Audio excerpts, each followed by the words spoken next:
সব ফুল সুবাস দিতে পারে না। আমি এর মাধ্যমে যেটি বোঝাতে যাচ্ছি, বাংলাদেশে অনেকগুলো শিক্ষা ব্যবস্থা আছে। মোটা দাগে আমরা তিন ভাগে ভাগ করি। একটি হচ্ছে জেনারেল, আর একটি আলিয়া ধারার, আরেকটি হচ্ছে কওমি ধারা। আমরা মনে করি শিক্ষার প্রকৃত সুবাস যদি বাংলাদেশে কিংবা এই উপমহাদেশে ছড়িয়ে থাকে, সেটি হচ্ছে কওমি প্ল্যাটফর্ম। কিন্তু আমাদের মধ্যে বর্তমান যে গ্যাপটি আছে, যেটা আমরা গ্যাপ মনে করছি, সেটা হলো ওলামা ইকরামদের মূল চাহিদা যেটি ছিল, কিংবা জনতার যে চাহিদা ছিল, সকল সেক্টরে তারা ভূমিকা পালন করবে। রাসূল আকরাম সাল্লাল্লাহু আলাইহি ওয়াসাল্লাম ধর্ম যেভাবে সংস্কার করেছেন, ধর্মকে যেভাবে আবির্ভূত করেছেন, ওহির বিদ্যা যেভাবে পৃথিবীব্যাপী ছড়িয়ে দিয়েছেন, একইভাবে তিনি রাষ্ট্র সংস্কারেও ভূমিকা রেখেছেন, রাষ্ট্রের নায়ক ছিলেন এবং রাষ্ট্র গঠন করেছেন। কিতাবুর রাসূল, মদিনার সনদ তিনি সর্বপ্রথম তৈরি করেছিলেন। আপনারা জানেন, মক্কা থেকে যখন মদিনায় হিজরত করেন, মদিনায় গিয়ে মৌলিকভাবে তিনটি জাতি সেখানে ছিল। একটি ছিল পৌত্তলিক, দীর্ঘদিন থেকে মদিনায় যারা বসবাস করত তারা। আরেকটি অংশ ছিল ইহুদিবাদ, আরেকটি হচ্ছে নবদীক্ষিত মুসলিম। এই মুসলিমদের সংখ্যা ছিল মাত্র কয়েকশো। সেই সময় মদিনায় জনসংখ্যা ছিল প্রায় 10,000-এর মতো। এই 10,000 জনসংখ্যার মধ্যে মাত্র কয়েকশো ছিল মুসলিম। আল্লাহ রসুল ধর্ম প্রচারের পাশাপাশি আল্লাহর দ্বীন প্রতিষ্ঠার বাণী মানুষের মধ্যে ছড়িয়ে দিয়ে ধীরে ধীরে তিনি একটি সনদ তৈরি করলেন, যেটিকে আমরা জানি মদিনার সনদ। রাষ্ট্র তিনি প্রতিষ্ঠা করলেন। সেই সময় সারা পৃথিবীতে মৌলিকভাবে তিনটি মহাদেশ ছিল: ইউরোপ, এশিয়া, আফ্রিকা। এর মধ্যে প্রায় বহুলাংশেই রাষ্ট্রের মধ্যে তিনি ইসলাম ছড়িয়ে দেন এবং বিশেষ করে রোম সম্রাট হিরাক্লিয়াসের সাথে তিনি প্রায় 70টার উপরে চিঠি আদান প্রদান করেন, শুধুমাত্র রাষ্ট্রের এই কাজকে সামনে রেখে। বাদশাহ নাজ্জাশীর সাথেও তার সম্পর্ক ছিল, তিনি রেখেছিলেন রাষ্ট্রকেন্দ্রিক কাজকে সামনে রেখে। আমি এর মাধ্যমে যেটি বলতে যাচ্ছি, বাংলাদেশে বর্তমান প্রায় 30 থেকে 40 লক্ষ কওমি মাদ্রাসার স্টুডেন্ট, লক্ষ লক্ষ আলেম, হাজার হাজার মুফতি মুহাদ্দিস আমরা আছি। কিন্তু আমাদের এই বাংলাদেশ যেভাবে পরিচালিত হওয়ার কথা, উপমহাদেশ যেভাবে পরিচালিত হওয়ার কথা, ধর্মের দিক থেকেও আমরা পরিপূর্ণভাবে চলতে পারছি না এবং রাষ্ট্র সংস্কারের দিক থেকেও আমাদের তেমন একটা ভূমিকা কিন্তু আমরা দেখছি না। অথচ আপনারা জানেন, শাহ মুহাদ্দিস আব্দুল আজিজ মুহাদ্দিস দেহলভী রহমতুল্লাহ আলাইহি তিনি যখন ভারতকে দারুল হক বলেছিলেন, তার আগে বালাকোটের যুদ্ধে, পলাশীর যুদ্ধে, ফকির বিদ্রোহ থেকে শুরু করে সব জায়গায় যখন আমাদের পরাজয়ের সিরিয়াল বাড়ছিল, পরাজয়ের সারিগুলো বেড়ে যাচ্ছিল, তখন তিনি কিন্তু দারুল হরফের কথা বলেছিলেন, ইংরেজদের হাত থেকে দেশকে বাঁচাবার কথা বলেছিলেন। তখন তারই দীক্ষিত অনেকগুলো শাগরেদ, তাদের মধ্যে অন্যতম হচ্ছে আহমদ সৈয়দ শহীদ, এরপরে হচ্ছে আপনার ইসমাইল শহীদ, এই সমস্ত আরো অনেকে আছে যারা সশস্ত্র যুদ্ধের সরাসরি নেতৃত্ব দিয়েছিলেন। আব্দুল আজিজ মুহাদ্দিস দেহলভী রহমতুল্লাহ আলাইহি তার শাগরিদদের মধ্যে এরা সরাসরি সশস্ত্র যুদ্ধের নেতৃত্ব তারা দিয়েছিলেন, দিয়ে কিন্তু তাদের দায়িত্ব তারা পালন করেছিলেন। তাদের উত্তরসূরি আজ আমরা। কিন্তু আজ আমাদের বাংলাদেশে অন্যতম আপনি সংকটগুলো যদি দেখেন, বাংলার কোন সেক্টরে আমরা কওমি মাদ্রাসার ভাইরা কোনো ভূমিকা রাখতে পারছি না।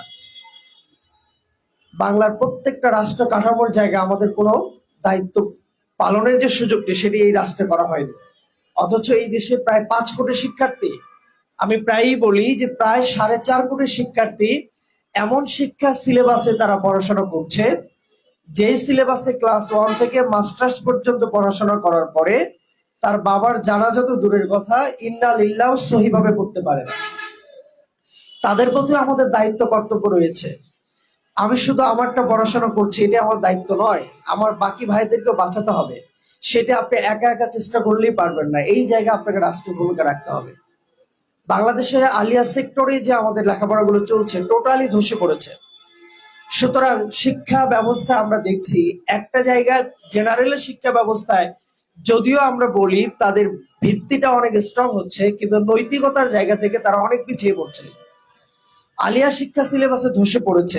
কওমি সিলেবাসে যদিও আমরা দেখছি ওহির বিদ্যা এবং আল্লাহ প্রদত্ত জ্ঞানকে চর্চিত করছে, কিন্তু একই সাথে দেশ রক্ষার যে দায়িত্বগুলো পালন করবো আমাদের দরকার। দেশের গুরুত্বপূর্ণ জায়গায় গিয়ে পুরো দেশকে আমরা আল্লাহর দিন অনুযায়ী পরিচালনা করা যে প্রত্যয়টা আমাদের আত্মোপলব্ধি করা দরকার, সেই জায়গাটিতে কিন্তু আমরা ব্যাপকভাবে পিছিয়ে পড়ছি। আজ আপনাদেরকে এই জায়গাটায় ভূমিকা রাখতে হবে। আল্লাহ রাব্বুল আলামিন বলেন, ইয়া আইয়ুহাল্লাযীনা আমানু লিমা তাকুলুনা মা লা তাফআলুন কাবুরা মাকতান ইনদাল্লাহি আন তাকুলু মা লা তাফআলুন। তুমি যে কাজ করো না সে কাজ অন্যকে কখনো বলবে না, তুমি যেটি করো না সেটা অন্যকে বলা আল্লাহর কাছে খুবই অপ্রিয়, খুবই অপছন্দনীয়। সুতরাং ইসলাম চূড়ান্ত ভাবে বিজয় হওয়ার জন্য এসেছে। বিজয় করার যে সকল সেক্টরে কাজ করতে হবে, আমরা যদি আংশিক কাজ করি তাহলে পুরো ইসলামের দাওয়াত আমরা মানুষকে দিতে পারবো না, কারণ আমাকে আগে পুরোপুরি মানতে হবে।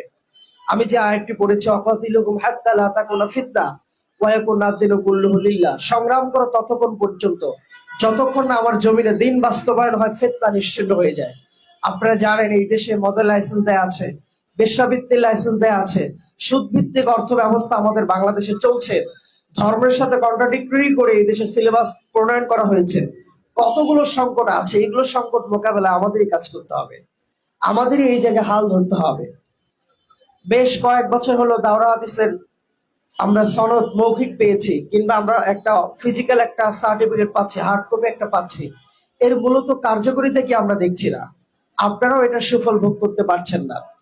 ফ্যাসিস্ট পতনের এই 10 মাসের ভিতরেও আমরা কার্যকরী কোনো ভূমিকা দেখিনি। কওমি ভাইদের মধ্য থেকে কিংবা কওমি উলামায়ে কেরামের মধ্যে থেকে যারা দায়িত্বশীল তাদের কাছ থেকে আমরা এই ধরনের কোনো ভূমিকা দেখিনি। সুতরাং এগুলো নিয়েও আপনাদেরকে আলোচনা করতে হবে, এগুলো নিয়েও আপনাদেরকে জাগ্রত হতে হবে। বাংলাদেশের প্রত্যেকটা পরতে পরতে ফ্যাসিস্টের রিজিম আজকে বসে আছে এবং পাশের রাষ্ট্র ভারত থেকে ষড়যন্ত্র অব্যাহত রেখেছে, যার প্রেক্ষিতে আপনারা শুনলে আশ্চর্য হবেন যে বর্তমান সরকারের আমলেও আগামী 1 জুন থেকে নতুন নোট, টাকার যে নোটগুলো প্রকাশ করবে, 20 টাকার নোটে তারা কান্তজিউ মন্দির যুক্ত করেছে, যেটি এই বাংলাদেশের 54 বছরের ইতিহাসে বাংলার কোন টাকার নোটে হিন্দুদের কোনো প্রতিচ্ছবি কিংবা পৌত্তলিকদের কোনো প্রতিচ্ছবি এখানে ছিল না। অথচ 20 টাকার নোটে কান্তজিউ মন্দিরের ছবি যুক্ত করা হচ্ছে। আর যে নোটগুলো তারা প্রস্তাব করেছে, কোন নোটে মুসলিমদের কোনো চিত্র কিংবা আমাদের কোন একটা মসজিদের ছবি সেখানে যুক্ত করা নেই। তাহলে এই ধরনের ফ্যাসিজম কারা এখানে প্রতিষ্ঠা করছে এবং দেশকে নিয়ে কারা ষড়যন্ত্র করছে, এই কাজগুলো আপনাদের চিন্তা করতে হবে।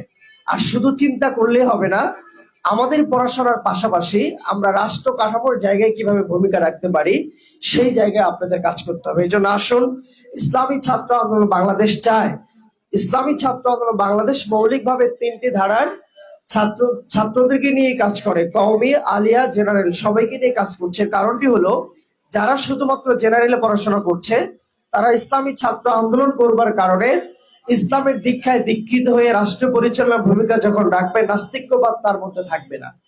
কওমি সিলেবাসে যারা পড়াশোনা করছে, পাশাপাশি রাষ্ট্র পরিচালনার যে কাঠামোগুলো প্রয়োজন, আমাদের সকল সিলেবাসের মাধ্যমে কওমি ভাইদেরকে আমরা এগুলো শিখাচ্ছি। এর মাধ্যমে রাষ্ট্র পরিচালনায় গুরুত্বপূর্ণ ভূমিকা রাখবার আহ্বান আপনাদেরকে আমরা করছি।